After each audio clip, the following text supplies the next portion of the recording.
Feitas essas considerações preliminares, eu vou tratar, sem perder muito tempo, porque eu já também falei isso na primeira parte da minha sustentação, sobre a questão da delação.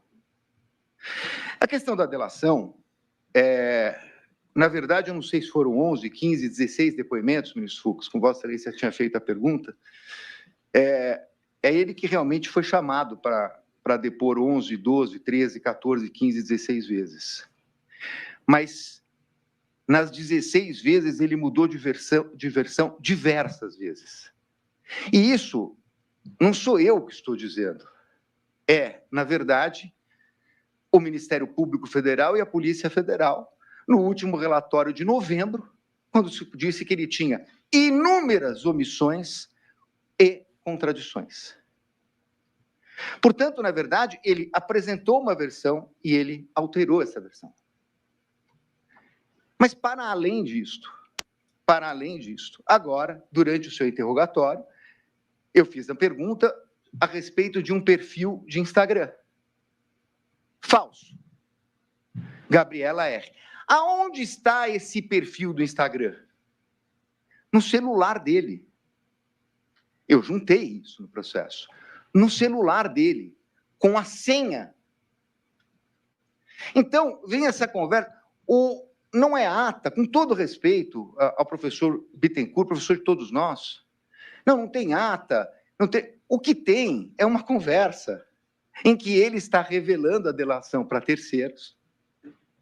O que tem é mais uma conversa em que ele está, na verdade, questionando a sua própria voluntariedade. Ele diz que foi dirigido, ele diz que foi induzido, ele disse que não tinha golpe por parte do Bolsonaro, mas que a autoridade queria conduzir para isso. Isso está escrito. E, aliás, isso também não é uma novidade, porque isso já tinha saído lá na primeira matéria da Veja, são praticamente as mesmas frases. É que lá ele disse que foi um desabafo. Agora ele repete as mesmas frases, o que coloca em xeque a sua voluntariedade. Mas aí, senhor presidente, vem algo que aqui se falou o seguinte, não, está sendo investigado. Está sendo investigado. Realmente tem um inquérito para isso. Mas não precisa ser tão bem investigado, porque meu escritório, a minha equipe, que não tem nenhum investigador, nós conseguimos descobrir fatos só usando a internet. Não precisa de tanta investigação. Porque, por exemplo, a Meta, que estão dizendo que não mandaram, a Meta mandou da onde vieram os códigos dos computadores que utilizaram. A Meta disse quem abriu o perfil. Perfil falso, tratando de delação com o advogado do processo. A Meta diz de onde vem. Foi aberta por um e-mail que pertence ao colaborador. Um e-mail que pertence a ele há mais de 10 anos.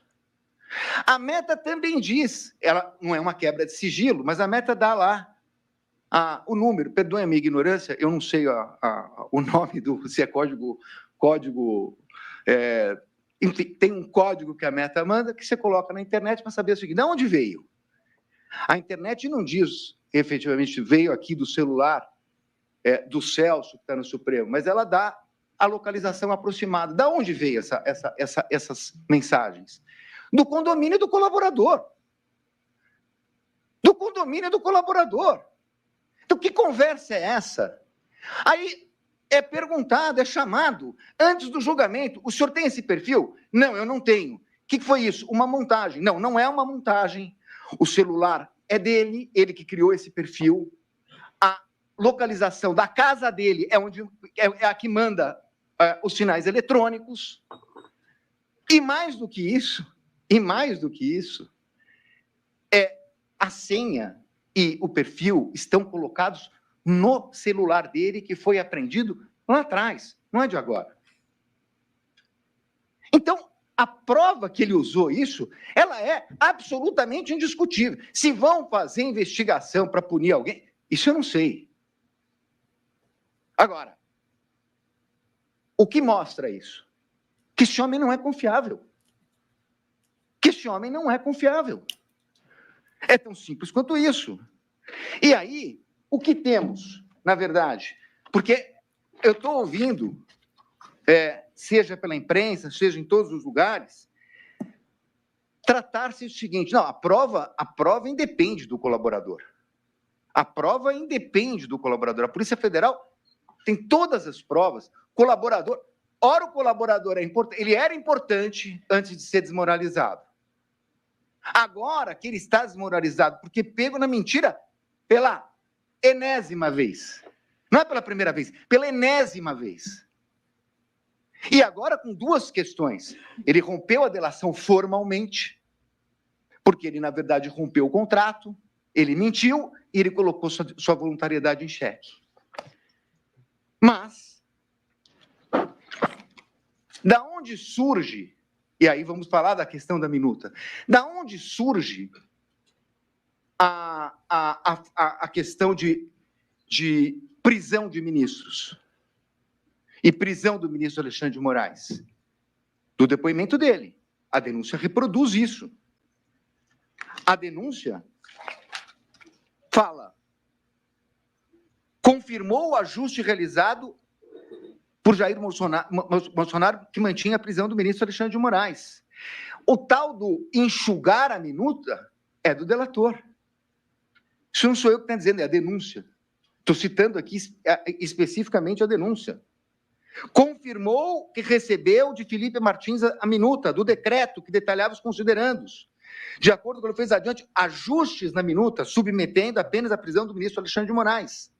Isso aqui é a acusação do Ministério Público, isso aqui é a denúncia. Então não dá para dizer que ele não tem importância, porque da onde tem essa história de prisão? Mas eu vou adiante.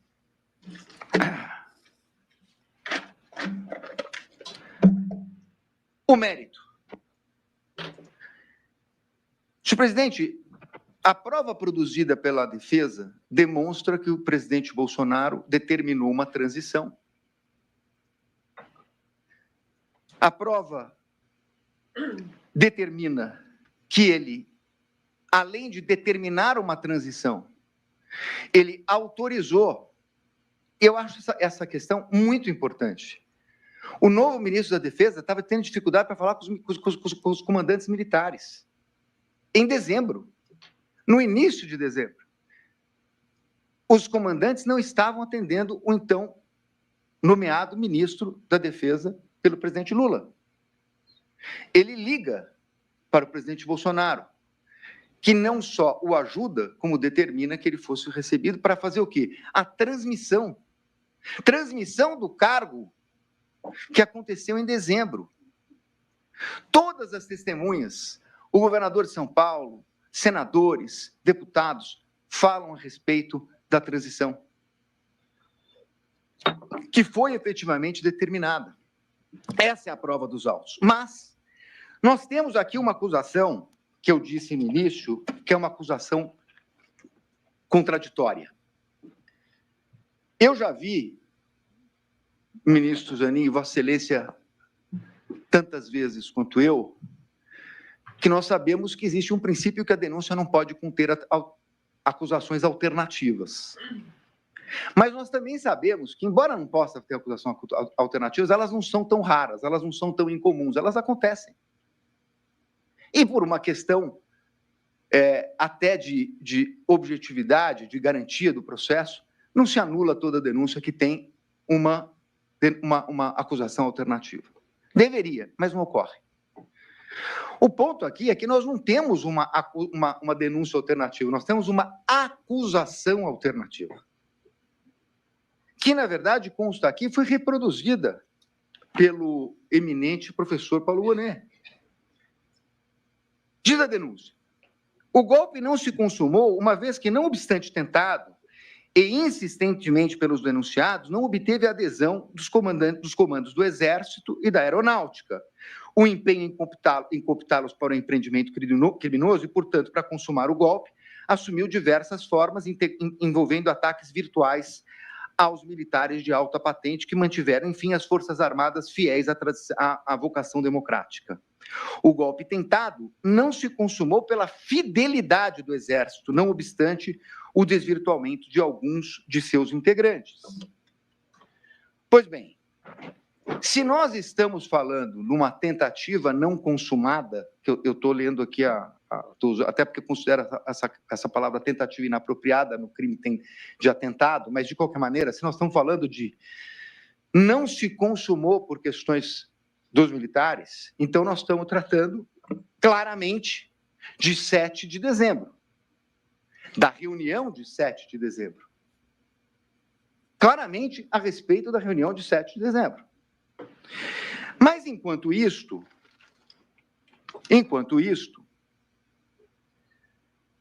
no dia 12 de novembro, há uma reunião dos quides pretos, chamados quides pretos, uma suposta reunião com o general Braga. No dia 14 de novembro, mensagens de Mauro Cid sobre estimativa de gastos. Questão da Copa. Rafael Martins encaminha o documento Copa 22, em 15 de novembro. E estamos tratando de 15 de dezembro, ação dos quides pretos com uma realização de ação clandestina chamada Copa 22. Bom, então, nós precisamos definir em algum momento, já que isso aconteceu na denúncia e agora acontece nas alegações finais, qual o plano que o presidente tem que se defender. Ele foi acusado pelo delator na questão dos comandantes do Exército, reunião de 7 de dezembro. Mas se não se consumou, palavras do Ministério Público, quando se diz que não consumou? No dia 7 de dezembro. Isso foi insistentemente obtido na instrução, inclusive na oitiva do general e do brigadeiro. Se em 7 de dezembro não se consumou, porque o Exército não teria respaldado a tal ação, o que estava acontecendo no dia 15 de dezembro? Claramente, nós estamos falando de outra coisa. Então, se a acusação levou uma minuta, como disse o procurador, que eu vou provar que não é uma minuta, para os comandantes do Exército, e eles não apoiaram, e aí, portanto, não teria tido o golpe, o que estava acontecendo no dia 15 de dezembro? Aonde está o 8 de janeiro?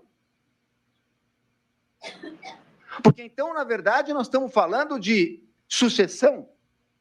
Era um golpe, passou a ser outro e passou a ser outro? Não é isso que está na denúncia. Eu estou demonstrando aqui no que está escrito. Aliás, uma fala do procurador com data vênia, mas absolutamente contraditória, diz o seguinte: o golpe não se consumou pela resistência do Exército e da Aeronáutica, mas atingiu seu auge, aspas, atingiu seu auge com a perseguição de pessoas. Bom, mas se ele não se consumou, como é que ele atingiu seu auge? Ele não pode. Então, e aí eu explico muito facilmente. Por que, na verdade, o presidente Bolsonaro não tem absolutamente nada a ver com punhal verde e amarelo, com Copa 22, com absolutamente nada com o 8 de janeiro.